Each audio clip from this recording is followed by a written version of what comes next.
So welcome everyone to this special episode of my Create Mod series. We are going over a special farm which utilizes both the Create mod and a special mod called Domestication Innovations.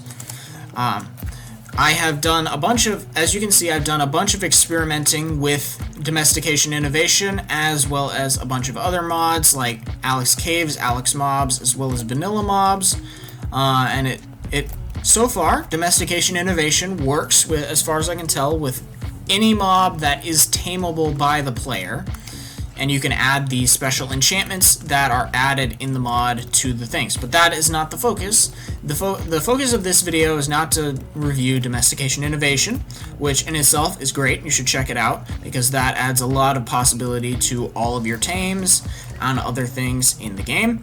But I was specifically looking through the mod to see what is possible with it, and I found a special enchantment within it called the Curse of Blight. Now, normally in vanilla, a Curse of Blight would be pretty negative within the game itself. However, I have found a special use for it, specifically with a farm.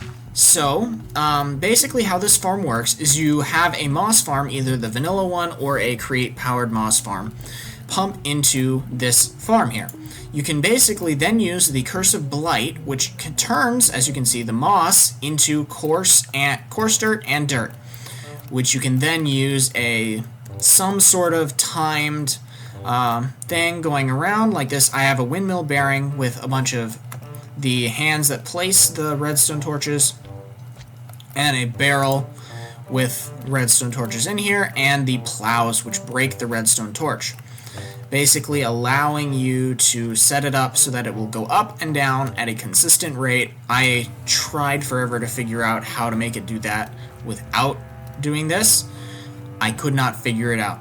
So this is probably the simplest way and probably the most foolproof way to get it to do this without having to deal with a bunch of other things.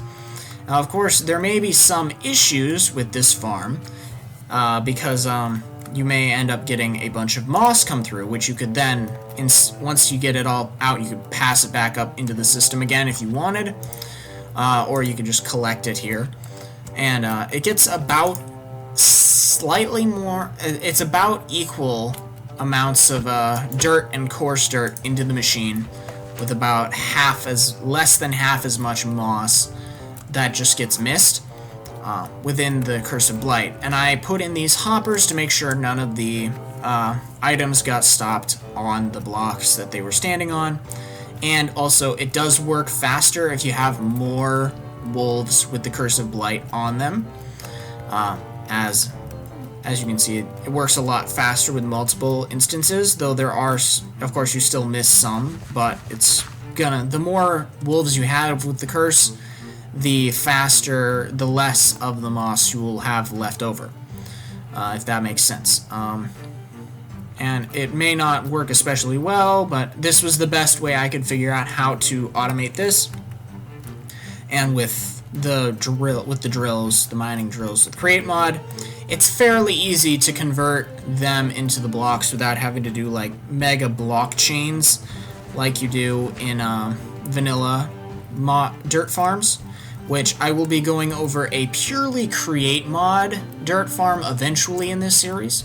However, this is incredible, and if you have Domestication Innovation, I would highly recommend getting it, as it is more than worth it to have just for the mod itself, but for this farm, which makes terraforming quite a bit easier. Like, this has only been going for like 5 hours, and I've got 11,000 of each of those. Yeah, it's just incredibly fast and incredibly good, and it works out well, and you could probably scale this up significantly if you wanted with more moss farms, and this is probably going to be more than enough for your single-player uses, your terraforming projects, and other things. Dirt by itself is not easy to, it's not especially easy to automate, but anyway. Yeah, I guess that is all, And also, the Domestication Innovation adds a special villager called the Animal Tamer, which you can get a bunch of enchantments and things from. I want this to be an honorable mention because you can get things like Bucket of Tadpole and Bucket of Axolotl from them, which is insane because these mobs are insanely annoying to get by default, and you can get the beds. And like so many of these things just make it so nice. The feather on a stick allows you to move mobs. The collar tag allows you to keep track of them. The beds allow your pets to respawn, which is insane and very nice. And it just makes it feel a lot better to carry them around. And you can give them extra health, which is just awesome. And then they don't have to deal with them coming through, and there's so many things you can do with this mod that are just insane. And yeah, I guess we're gonna end off this episode here. So if should be fairly easy to replicate and or modify. And with the create mod allows a lot of customization with farms by itself, and you can make them shaped. So there are so many different ways you can make a farm, so I'm not going to bother really trying to tell you that this is how you should make a farm, because I'm just trying to show you the ways in which you do things. But yeah, if you guys are inspired at all by this farm and all of the processes by which you can automate different resources so that you don't have to collect them manually, definitely like, subscribe, and if you want to check out more videos and for farms like this and or like other things in the future, please stay tuned and keep an eye out for future videos. Next episode, we will be back on track with the normal thing with red sand and terracotta automation, with the general idea as to the process and ideas behind it. I will catch you guys in the next episode. Bye.